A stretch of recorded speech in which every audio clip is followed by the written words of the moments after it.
site bi leen di gunge bés bu nekk ci ay xibaar yu leer te wóor moo xam xibaar bu jëm ci wàllu politique wala sport culture fait divers wala sax people leral.net moo leen di jox xibaar bi ngeen soxla ci bi ngeen ko soxlaa ak ni mu gën a wóoree ak leral.net fépp foo leen munti nekk ci Sénégal wala bitim réew balaa daray siiw ngeen yëg ko ba noppi amaale ci ay xibaar yu kenn jotagul gën naa neexati bi leral.net disponible ci Play Store ak Apple Store loo leen waxati kon nag gaaw leen télécharger leral.net ngir gànnaayoo seen site numéro 1 foo leen munti tollu leral.net ay xibaar yu gaaw te wóor. asalaamaaleykum yéen mbokku internet yi yéen ñi nga xamante ni si yéen a safoo di seetaan li nga xamante ni si moom mooy leral.net tey nag fi nga xamante ni si ci Njàmbur dañ leen indi li nga xamante ni si moom mooy suñu émission bu bees bi tudd le débat du Njàmbur le débat du Njàmbur nag boo ko déggee dañu bëgg fi nga xamante ni si moom mooy Louga ñu wax leen ban rôle la Louga di jouer au niveau national au niveau international ban rôle la Louga am fii ci Sénégal ba tax na nag loolu lépp dañ koy jaarale ci ay doomu Louga di woo ay doomu Louga fépp fu doomu Louga nekk rek koo xamante ni si war nañu apporter benn connaissance bi wala war nañu mën a leeral ci histoire Louga dinañ fa dem seeti ko incha allah tey nag dañu ànd ak yéen fi nga xamante ni si moom mooy Santhie Ba dem seeti Youssou Mbargane Mbaye un grand homme un homme culturel aussi dañ leen di bàyyeek moom rek mu présenté wu parce que tey thème bi dañu choisir suñu thème Youssou Mbargane Mbaye et la culture lougatoise tonton Youssou ñu ngi lay nuyu. maa ngi leen di fay waa leral.net man Youssou Mbargane Mbaye laa tudd Louga laa juddoo fi laa yaroo à part internet bu ndaw pour dem jàngi sinon sama carrière bépp Louga laa ko defee alors man sur le plan culturel aussi maa ngi embrasser la culture notamment le théâtre à très bas âge parce que sama kër sunu kër moo doon xoolu cercle de la jeunesse de Louga ndax lu ci bari fekke naa maa dem ba Diop ak Mbool Seck ak ñi daan àndal daan ko gëstu si fii ci sunu kër notamment auprès de ma mère ensuite ma nekk école primaire ki nga xam ne moo doon jàngal mu Moussa Issakha Touré nekk artiste principal du cercle de la jeunesse ki ma doon jàngal arabe moom itam di Moustapha Sy mooy papa yi Mounirou Sy nekk pratiquement moom itam un des artistes clés du cercle de la jeunesse donc may ànd ak ñoom s'il y avait des rôles d'enfants à jouer dans une pièce de théâtre man lañ daan jël donc voilà j'ai grandi dans cette atmosphère di dem ba nekk ci vice-président cercle de la jeunesse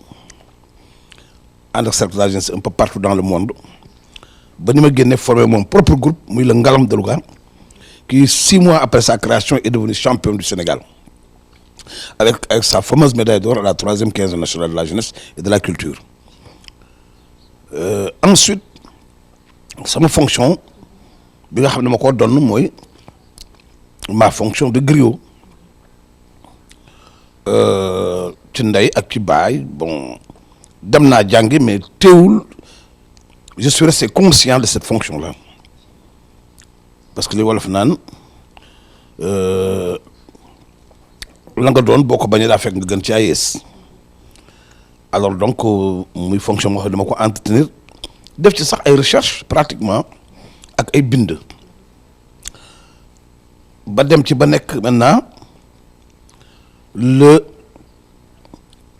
premier vice-président du réseau national des communicateurs traditionnels du Sénégal man maay premier adjoint Hadj Mansour Mbaye ci Sénégal nekk président des communicateurs traditionnels de la région de Louga donc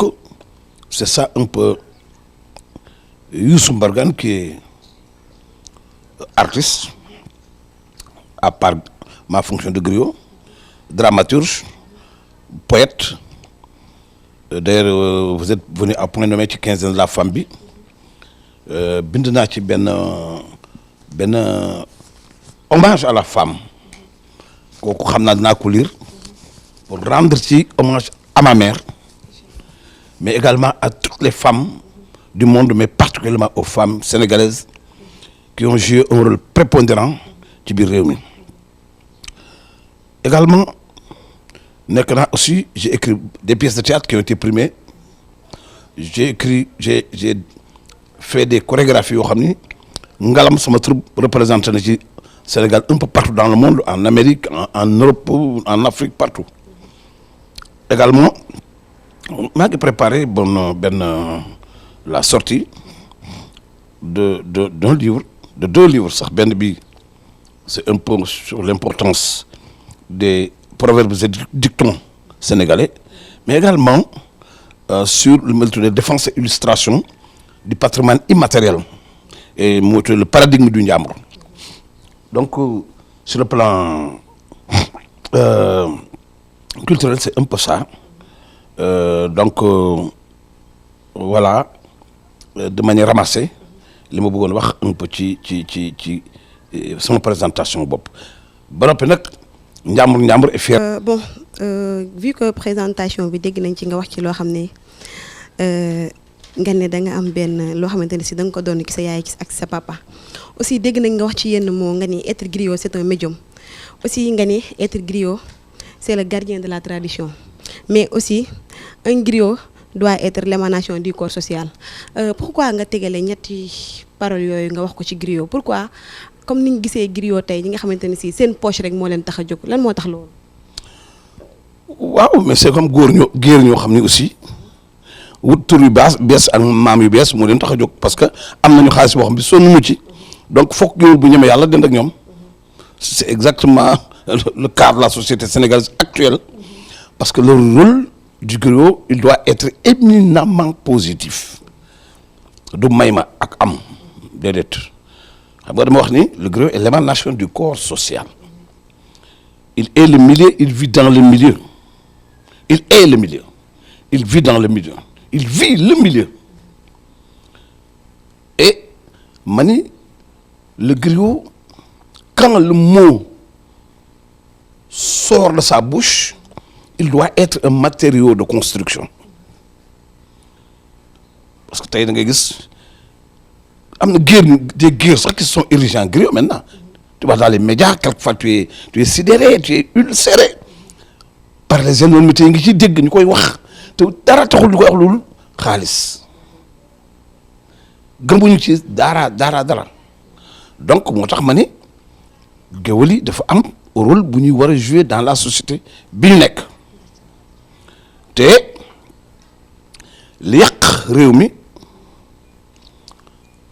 d'abord ñii la mooy ndaw lu toll ci diggu dooleem bëgg lu yomb, bëgg xaalis nangu la liggéey. Jigéen ju mel na ko neex ci taar toll na ko neex bëgg xaalis te nanguwul a sëy. borom bi jaaw bu ñeme yàlla, borom daraja juy fen, pank mum fit bari doole tey tooñ, koo xam ne kii ba muy am na xaalis mais na mu ko amee sonnul ci xaalis ba, kooku boo xoolee na mu koy dépenser rek xam nga ni sonnul ca na mu ko amee. ak ku mel noonu ba noppi xeeb maam yu mu juddoo, boo ko ne Jóob mun la joree saa maam, boo ko ne Faal mun la Mëringoone saa maam, boo ko ne Njaay mun la Alburi saa maam, dara tëgg ko lu wut maam yu bees ak xeeb maam yi mu juddoo ba noppi am xaalis. ku mel noonu nag day am géwél boo xam bi amul xam-xam, daanaka jàngul, la muy wax la ci dul dëgg mu ëpp ba noppi nekk ak moom. Malheureusement c'est ça li xew Sénégal. bi ci des griot daana fekk géeram am problème sax mu régler problème bi te ñaar ak ñett du ko yëg. géwél daana fekk situation am mu yëg ci rôle bu rëy, ñaar ak ñett du ko yëg te effectivement problème ba la ko régler moom la te feeñu ca. griot dana nekk ak kilifa wax ko wax ful ak fayda joo xam ji kilifa gi bu naroon def dara sax dana ci génn ndax dana xam ne kii li mu ko waxee dëgg. dana ko génne ci guta dafa am suñu benn maam boo xam bi dafa nekkoon géer gi am ab xaj tudde ko dóor toxu xaj bi la tudde dóor toxu ku dóor xaj bi rek da nga toxu buur bi benn bis borom Ndar di dem ba ca benn dëkk fa buur ba nekk ak géwél ba mën naa fa jaar nuyu ko borom Ndar mënu gouverneur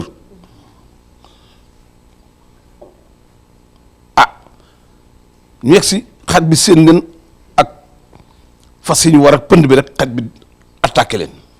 borom Ndar ni ko bal tuy te buur bi nga xam ne moom mën xaj bi dañu woon xaj bi dóor toxu te borom Ndar rey na ko mu ni bëri jóg géwalam ni ko ana Lat Joor mu ne ko Lat Joor dem na de mu ne ko rey mu ne ko tubaab bi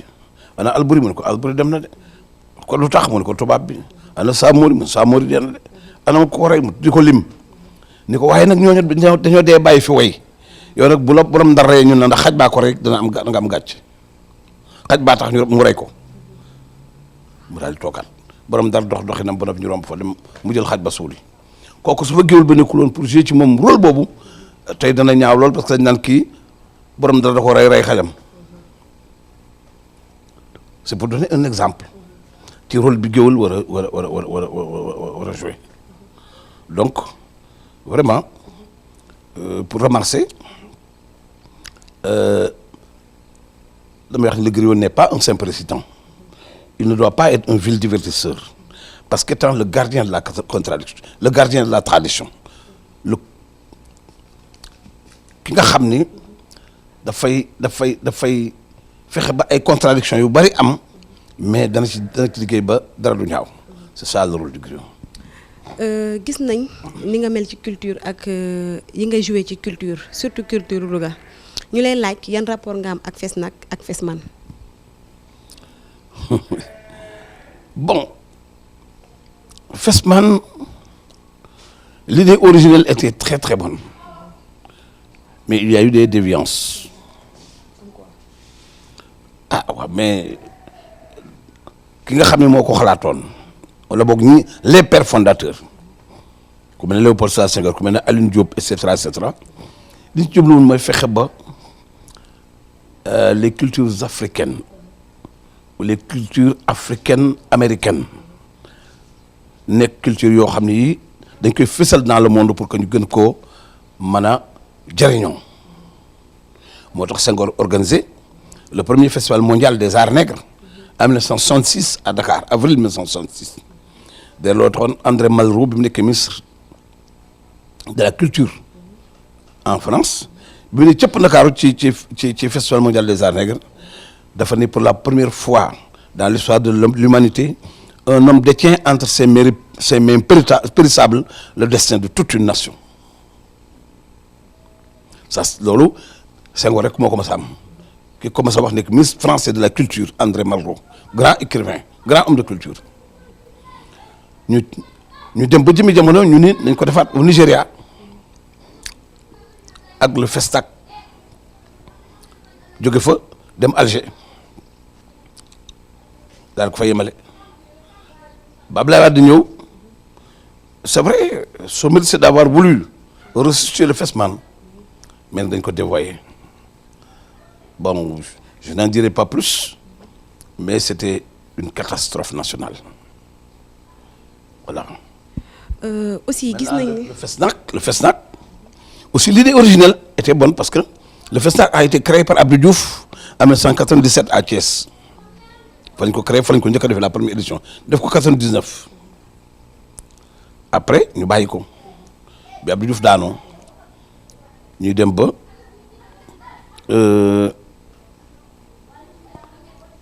quelques années plus tard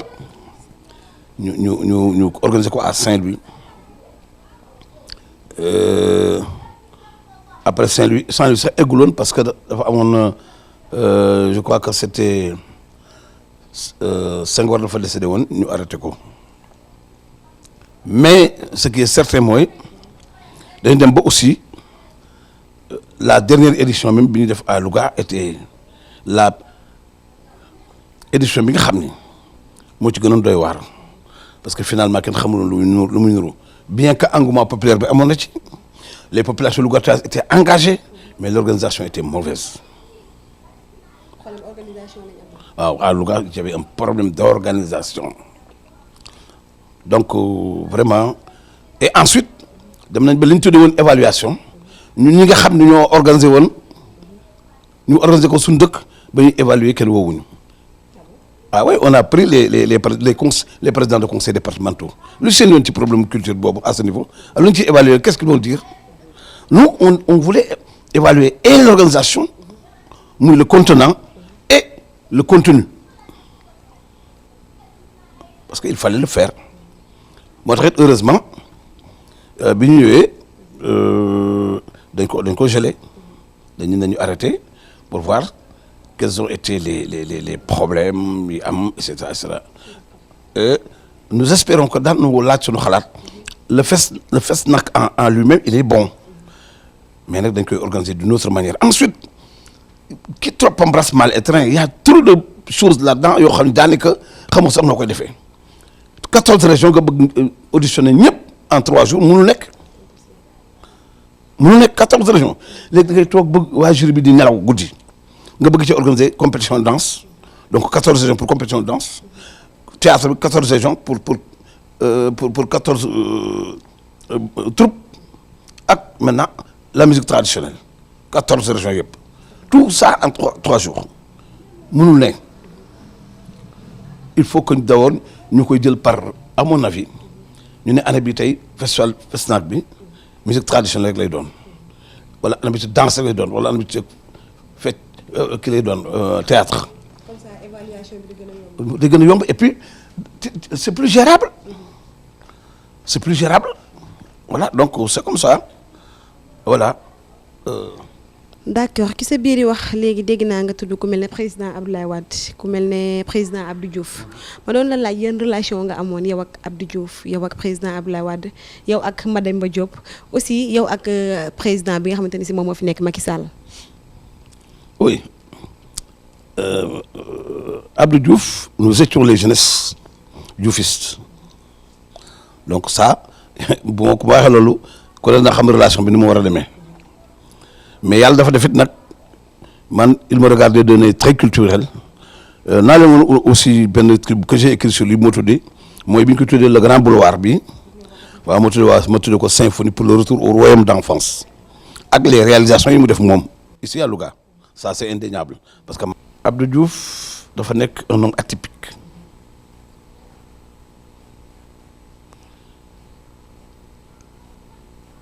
juddu dans une étoile bu jafe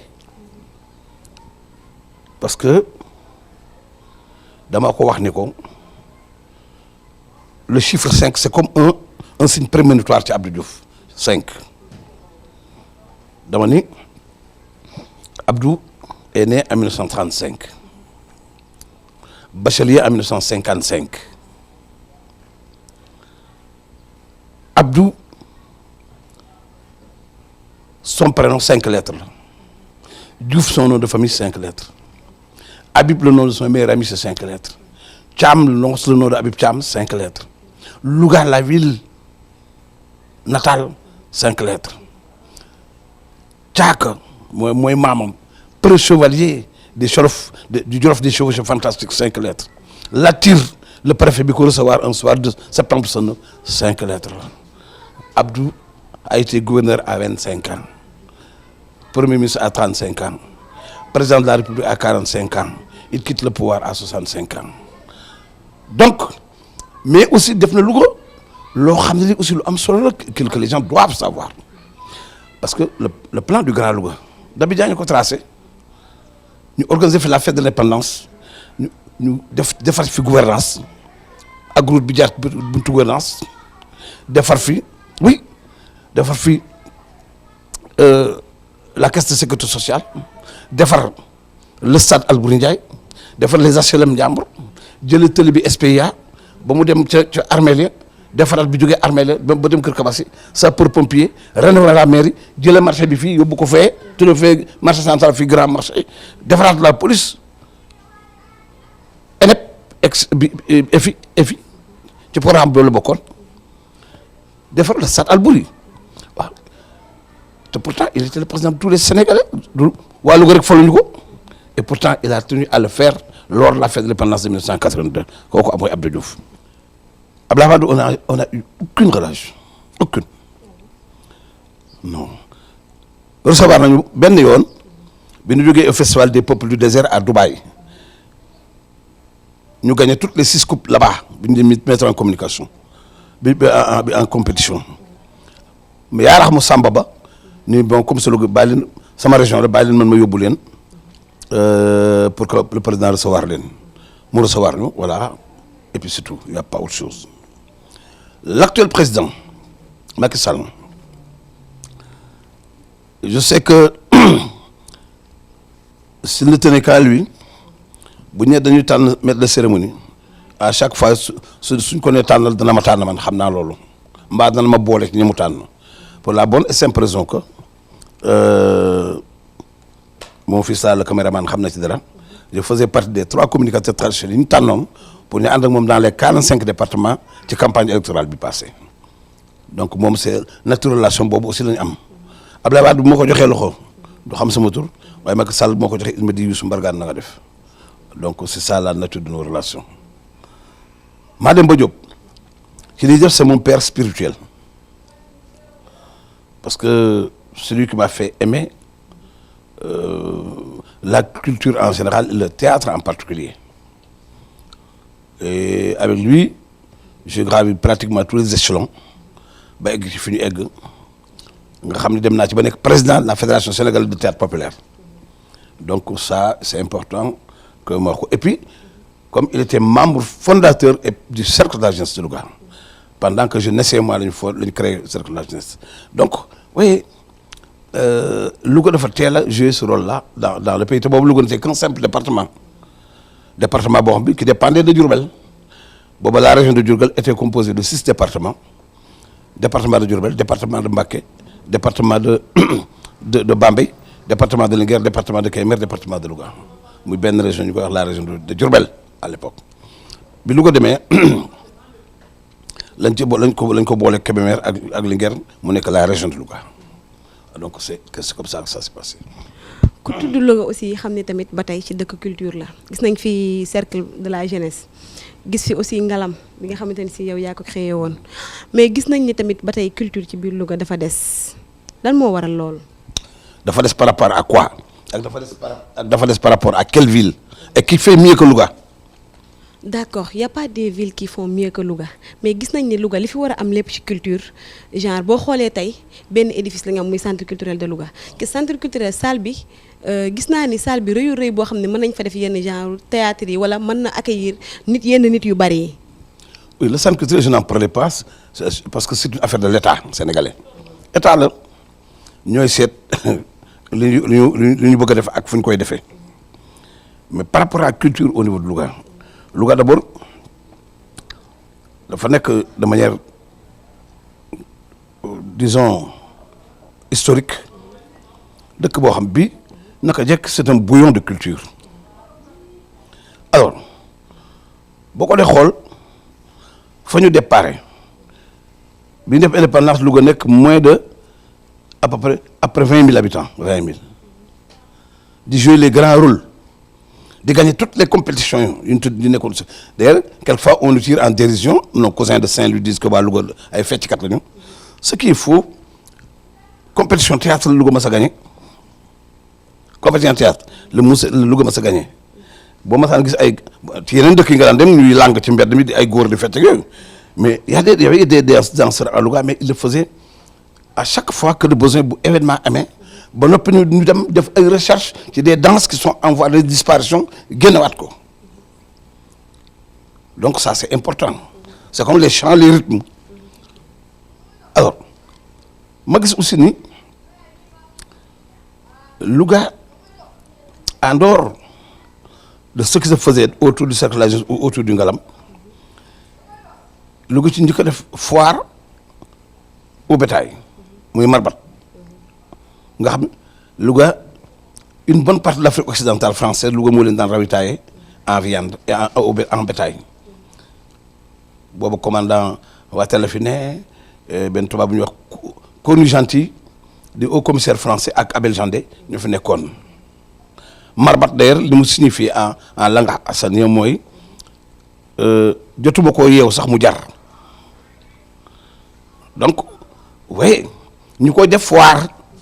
àddina di fa daje mais foire bi dafa daan am un côté culturel bu am solo xam nga lu tax booba les troubadours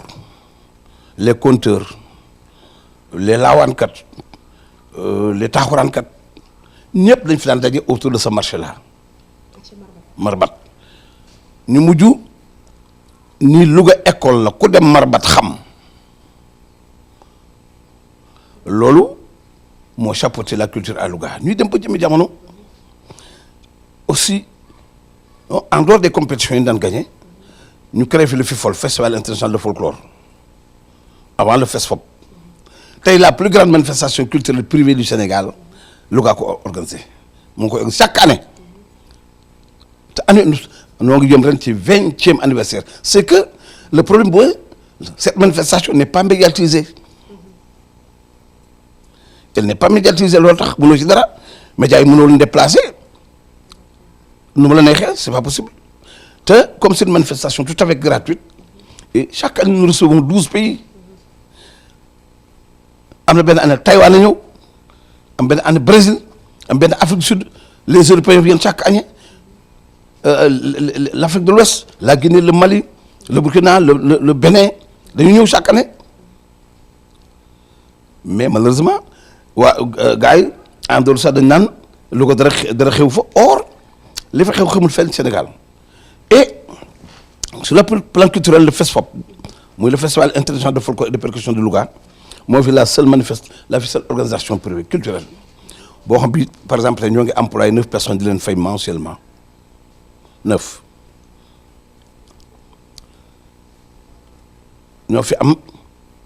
suñu rajo bopp la radio culturelle FESFOP ñoo fi am le musée des percussions mu ngi fii man maay le conservateur j'ai eu une bourse de la Wallonie-Bruxelles en 2010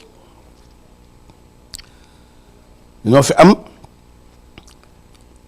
un village bu ñu tuddee le village du festival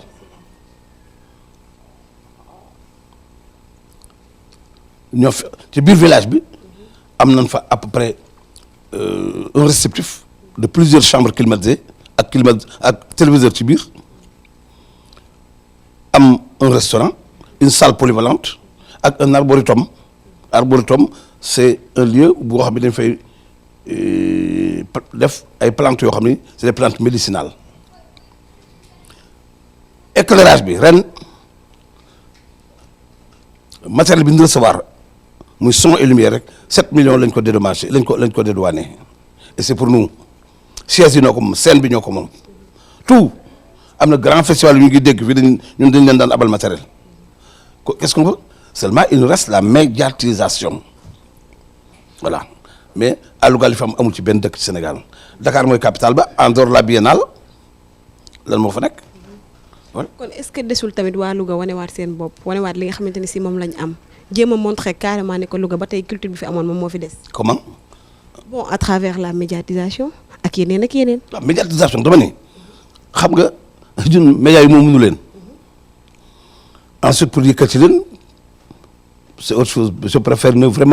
pas m'appesantir sur cette question on n'a pas les moyens de le faire état bi mën a war a dimbali ci loolu wala boog la chaîne publique de RTS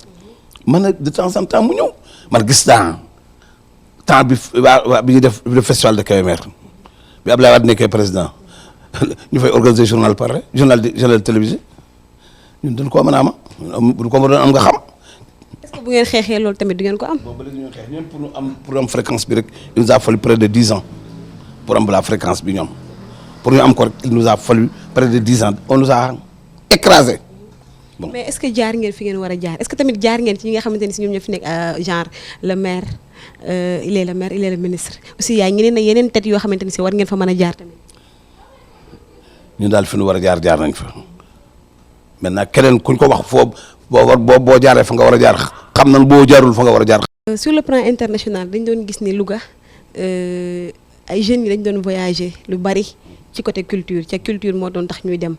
jeunes yi aussi doon nañ bénéficier wu ci yu bari au niveau international mais léegi nag gis nañ ni ñiy dem bareetul wala ku ci dem bu ñibbi si amee ñi ngay gis du bari.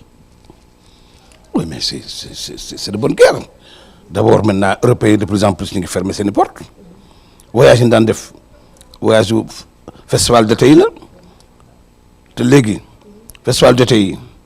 dañ la jox passe avion, yaa koy débrouiller sa bopp. Donc, ñi daan joxe ñi daan jàppale ci yooyu daanaka seen loxo jotatul seen gannaaw. Donc, on ne peut plus ensuite que les visas deviennent de plus en plus compliqués. Donc, ça aussi, c'est indépendant de notre volonté. kooku du nun parce que yàggul dara sax léeg-léeg quelques jeunes jóge fi autour de quelque chose dem mais c'est devenu très compliqué maintenant au niveau des ambassades kooku nag du nun restriction la boo xam bi réew mi moo koy jëlal boppam directement loolu mënuñ ci dara bon voyage bi bu njëkk bon c'est vrai da nga gis ay xale yu dem toog pour gagner leur vie là-bas waaw boo ko xoolee si ñi nga xam ne dañuy fay million ba noppi dugg ci gaal gi ci mbëkk mi naan Barça wala Barsaq alors là su ko neen amee moyen bu dem boo xam légal dem toog fa y a pas de problème.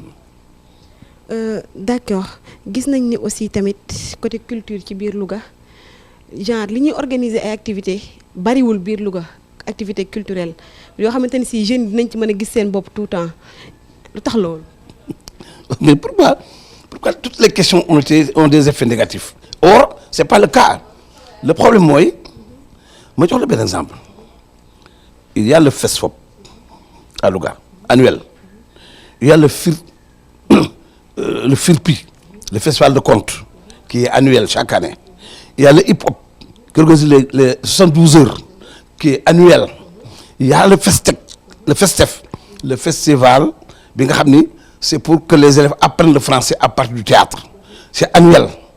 Est-ce que y a des glimmes et j'en passe. Donc,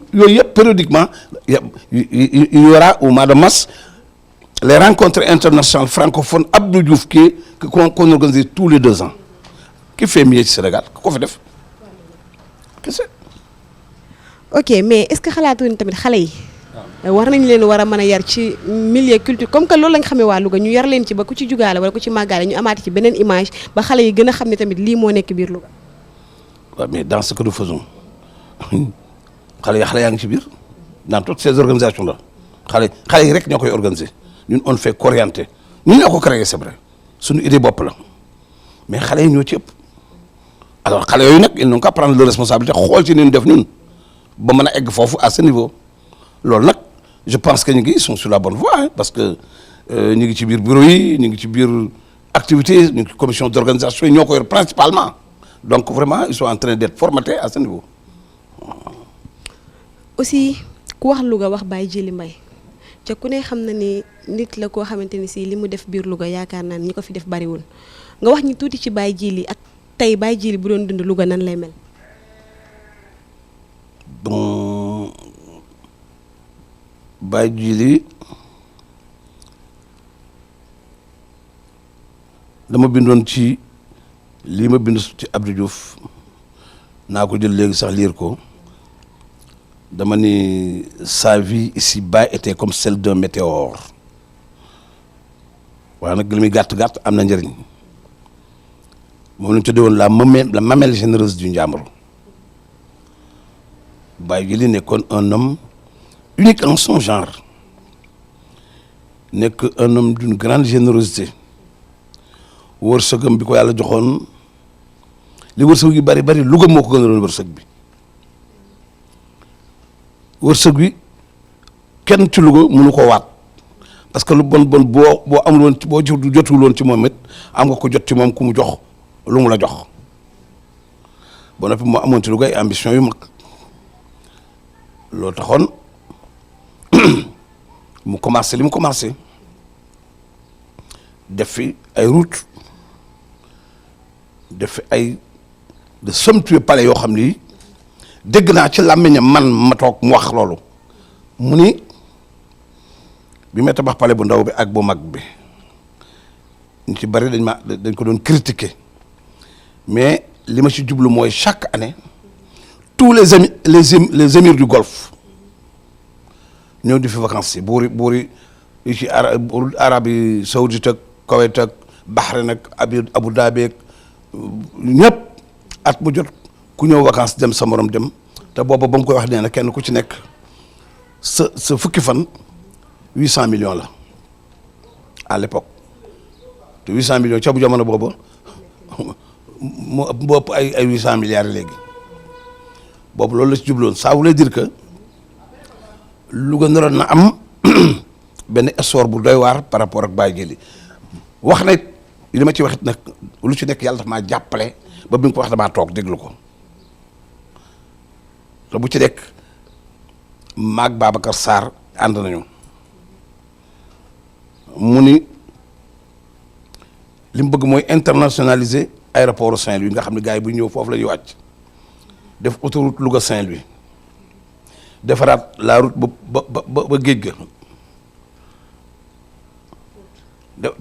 defar terrain de golf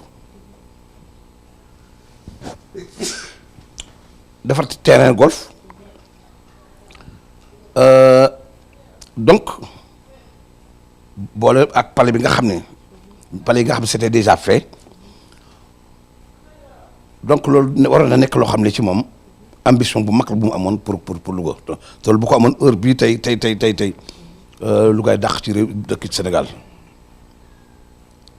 loolu dégg naa ko ba tey ambition bu rëy la ci amoon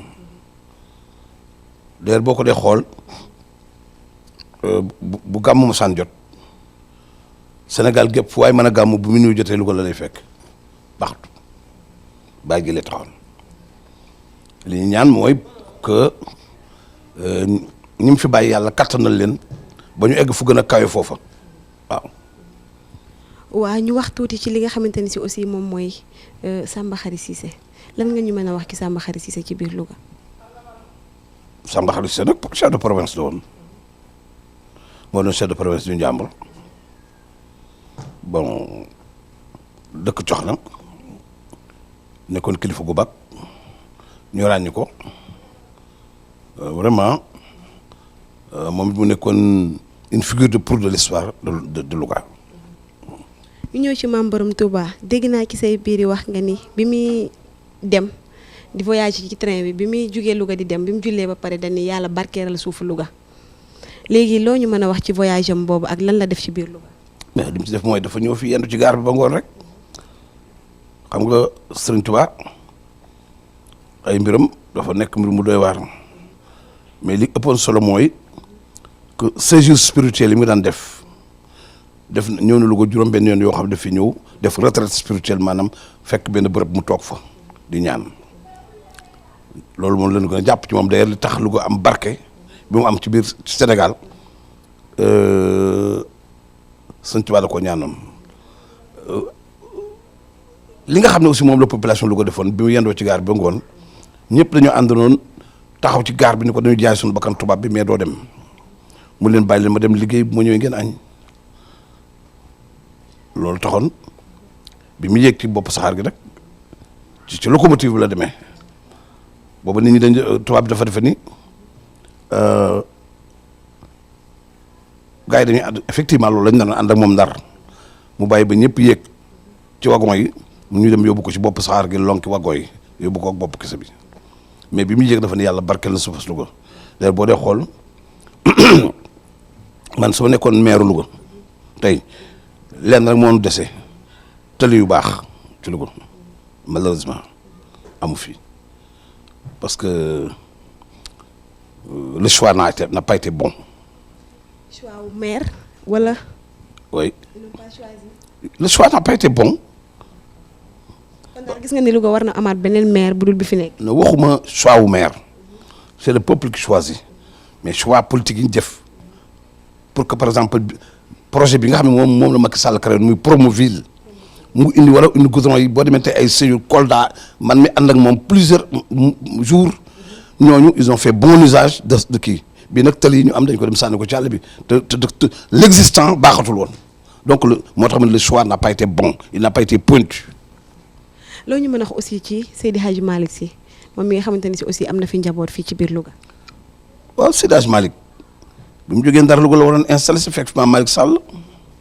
mu ni yàlla laay wut te am na ko ma jëkk am na koo xam ne jiitu na ma fi te am na yàlla mi ngi fi moo tax mu continuer dem Tivaouane donc te Seydi Hadji Malick Louga la dëkk Sëñ Tuubaa Louga la dëkk ñoom ñoo bokk benn maam Maxtaarub Daam loo moo jur Demba Maxtaar Demba Maxtaar jur Njaay Demba Maxtaar ak Mbargu Demba Maxtaar Njaay Demba Maxtaar jur Aram Loo Njaay Demba Kumba Caam mi jur Farma Diop mi jur Fawaan wala ñu mu jur Alaaji Malick Mbargu Demba Maxtaar mi nga xam moom ñoo bokk ndey ba jur Balla Mbargu mi jur Antaloo mi jur Salikan mi jur Mor Anta Sali mi jur Sëriñ Tuubaa meññ Sëriñ Louga Baraan Awa Sarr mi jur Bintaloo mi jur Kooloo Kebe mi jur Babacar Kooloo mi jur Maam Cheikh Mbaye. macha allah kon nag sànq dañ ñu wax ni da nga am benn loo xamante ni si war nga ñu ko wax ci jigéen ñi war ci rendre hommage jigéen ñi ñu bàyyi la rek nga may ñu ci tuuti. mu dégg benn bés benn taalifkat ni jabar sama du tagg jabaram naa ko jant baa ngi lang njay xaan li wupp maa ngi ni lan ñi jaaxaan sama njoowaan di la toppe ay gët di xool sa taar ak sa farlu fi ma wàcc liggéey bay serlu di janoog yow ngay waxu fii laa la nawee yow faatu sa yaram waa gi nes na si ak ñuulaay bi ma taamu te taaru lool ba ma yéemu mbatab jalambaan bu ñu diw weer ko ci jantum jolloor sa baat bi ni colet na bu baax sa bakkan ni copp na mbaxana sa gët yi melax na bi diw sa cin yi ni rek pimpi sa gën ñu weret weex tàll ngay dëgg ndànk tànk yi nga fëddan di bees ndànk sa yoxee ni besax di ma genn bëtu ne yëguma ko yaa juum ne maa ngi binni sama njoowaan gi may jeey xoom maa ngi lay xool nga ne yomb ci biir néeg bi ma ne tekk di la déglu ngay kër kër yi nga ne ci barat ci biir waañ bi sama xel dal ca cumwaar ga ma dégg muy këng-këng doon naa la xool ba fàttewal li ma wër allah kubar di ma dégg moo tax may jóg di la laf waaye bi laay jabar sama lomb di kon jaral na ma def ko ma tudd ko pourquoi dama ni pourquoi suis-je violenté c'est kii maa ngi ko bind dans le cadre des violences faites aux femmes ma ni pourquoi suis-je violenté quelquefois battu à mort pourquoi dans tant d'acharnement inutile de sévices de barbarie pourquoi m'a-t-on ravi ma part de joie de lumière de vie je n'en peux plus je n'en peux mais je suis fatigué las d'être torturé. Ce n'est pourtant par mes fautes, mais c'est parce que je suis ce que je suis. C'est parce que je suis femme. C'est parce que je suis femme que l'on me distribue ces coups de poing sur le visage, ces coups de poing dans les flancs. C'est parce que je suis femme que mes oreilles bourdonnent de phrases assassines, mais aussi de mots pernicieux qui torturent, ces mots qui ruinent et tuent à petit feu. C'est moi la femme, donc la soumise. Soumise parce que faible et dépendante. C'est moi qu'on viole, c'est moi qu'on mutile, c'est moi qu'on épouse de force, c'est moi qu'on engrosse, c'est moi qu'on répudie sans autre forme de procès. C'est moi qui accouche avec tous les risques encourus. C'est moi qui meurt en donnant la vie. C'est moi qu'on trompe. C'est moi la victime expiatoire. Alors, pourquoi là où je devrais être reine, je suis une damnée de la terre? macha allah loolu nag yéen jigéen ñi yéen a ko déggandoo gis ngeen loolu nga xamante ni si moom la suñu tonton Youssou Mbargane wax ci ñun ca lépp a ngi ci ñun mais di ñaan rek violence bi nga xamante ni si moom la ñuy def jigéen ñi tam ca dégg ngeen am na lu mu ci wax ñu start ci ay solution bu baax macha allah kon Youssou Mbargane la ñuy invité woon tey ni ma leen ko doon waxee dañ koy bàyyi nag mu résumé li nga xamante ni si tey moom lañ doon def aussi mu nuyu waa Louga nuyu ay am di jàmmam aussi ak ban message ngay lancé waa Louga. Bon man xam nañ ni je suis Lougatois jusqu'aux os. def naa presque le tour du monde mais mosuma émigré ndax bëgg Louga donc message bi may lancé waa Louga surtout les jeunes mooy ñu gën a góorgóorlu xam li ñu doon parce que Louga a joué un rôle éminemment positif dans l'histoire du Sénégal dans l'indépendance du Sénégal et dans le gouvernement du Sénégal donc ñu bàyyi xel ci loolu xam ni dëkk bi ñu am dëkk bu am solo la ndax diine ko sos culture chapeauté ko donc ñu may lancer un appel à tous les jeunes à tous les enfants de Louga pour que ñu doon benn surtout nag mën a boole seen doole parce que l'union fait la force loolu moo am solo li ci des yàlla moo ko yor yal na yàlla defal jàmm defal ko waa Louga yi defal ko Sénégal gépp yor ko waa Louga yëpp bon vraiment xalaat den man daal Louga rek la. macha allah vu que aussi débat li nga xamante ne si moom mooy fi indi tey muy le débat du Njàmbur première personne bi njëkk a invité mooy yow lan ngay wax ci initiative bi ak lan ngay wax waa Leeral. waaw waa Leeral c'est dama leen di gërëm parce que initiative baax parce que day permettre waa Louga yi fi nekk xam seen bopp xam seen cosaan xam seen dëkk et c'est important je suis sûr que parce que ñeneen ñi ngeen di gis ils vont faire mieux que moi donc. may ñaanal waa Leeral yàlla jàppale leen surtout yéen équipe bi ngeen fi nekk kii di seen caméraman Babacar si Babacar sama dooma parce que maag papaam duñu woon ñaar nous avons milité ensemble dans l'équipe du Njàmbur waaw ba ñu yoree Njàmbur waaw manoon nga si papaam ak papaam xaataari ak ñeneen donc doon leen di ñaanal seen mission ci Leeral yàlla jàppale leen ba mu ngeen yegg fu kawe seen jort. merci beaucoup Youssou Mbargane Mbaye ça a été un plaisir tey ñu fekk ko fi nga xamante ni si moom mooy këram waxtaan ak moom ci li nga xamante ni si moom mooy Njàmbur ak culture ci biir Njàmbur dégg ngeen li nga xamante ni si moom lañ ci wax kon nag émission baa ngi noonu muy le débat du Njàmbur man maa leen koy présenté Maguette Ndiaye madame War ànd ceeg sama caméraman Babacar nee naa leen nag Leeral mi ngi nekk foofu nga ci avenue de la Gare côté Grande Mosquée bu ngeen ñu bëggee seet si rek ñoo leen foofu ci leeral.net lépp di leer ñu leen di wan lépp li leer ci biir Louga merci beaucoup.